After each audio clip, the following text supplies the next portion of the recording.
Yo, what's up mga kaibigan? Nali na tayo magkwentuhan. So nang humingi nga ng trade si Damian Lillard, ang inaasahan na team na babag sa kanya ay ang Miami Heat. Andyan din ang Brooklyn Nets, Los Angeles Lakers, and even Toronto Raptors. Ngunit in the last minute ay biglang pumasok sa usapan ng Milwaukee Bucks, and within 2 days ay nakumpleto nila ang deal sa pamamagitan ng pag-trade kay Jrue Holiday, Grayson Allen at ilang draft picks. Well, bagong mangyari ang lahat ng ito noong 2019 All-Star Game ay ang captain nga ay si LeBron James and Giannis Antetokounmpo. Nang unang piliin ni LeBron si Anthony Davis sa reserves noong nasa New Orleans Pelicans pa ito, pabiro nga na sinabi ni Giannis na tampering ito, habang si Giannis naman ay unang pinili ang kanyang teammate na si Chris Middleton. Well, next offseason nga nito ay napunta na si Anthony Davis sa Los Angeles Lakers. Last All-Star Game naman ay si Giannis at LeBron ulit ang captains. Dito nga nagulat si LeBron nang unang piliin ni Giannis si Damian Lillard kay Jrue Holiday sa mga reserves. Ayon nga kay LeBron ay madalas na magsalita si Giannis tungkol sa mga loyalty, kaya naman akala niya ay sigurado nang si Holiday ang una niyang pipiliin. May nagbago nga daw kay Giannis and something smells fishy umano.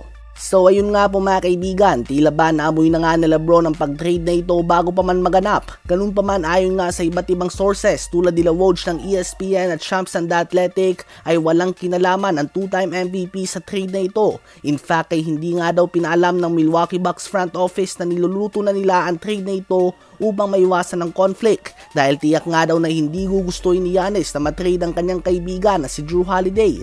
So bagamat noon pa man ay gusto na talaga ni Damian Lillard at Giannis Antetokounmpo na magkampi sa isa't isa, ayon nga sa mga insiders ay hindi hiningi ni Giannis ang trade na ito. Kayo ba mga kaibigan, ano ba masasabi nyo tungkol dito?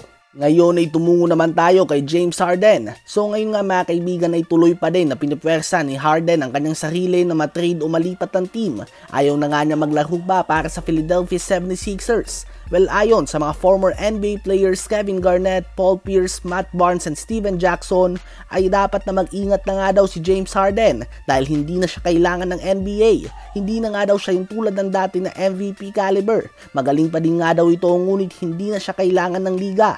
Ginawa na nga daw niya ito sa Houston Rockets noon, Brooklyn Nets, at ngayon naman ay muli na itong ginagawa sa Philadelphia 76ers. Kapag bata ka pa nga daw ay gagawin ng coaches at team ang lahat para sa iyo. Ganun pa man, nakadami na nga daw si Harden, kaya naman kailangan na niyang mag-ingat dahil hindi na siya pagkakatiwalaan ng mga teams, at mukhang may punto naman dito ang mga former players. Tila ba bawat pagkakataon na nagkukulang ang isang team sa playoffs, humihingi na kagad si Harden ng trade at sinusukuan na niya ito. Hindi na nga ginagalang ang pinirmahan niya na kontrata, at wala ngang coach at front office members ang gustong hawakan ng ganitong klase ng player. Ano ba ang masasabi niyo tungkol dito?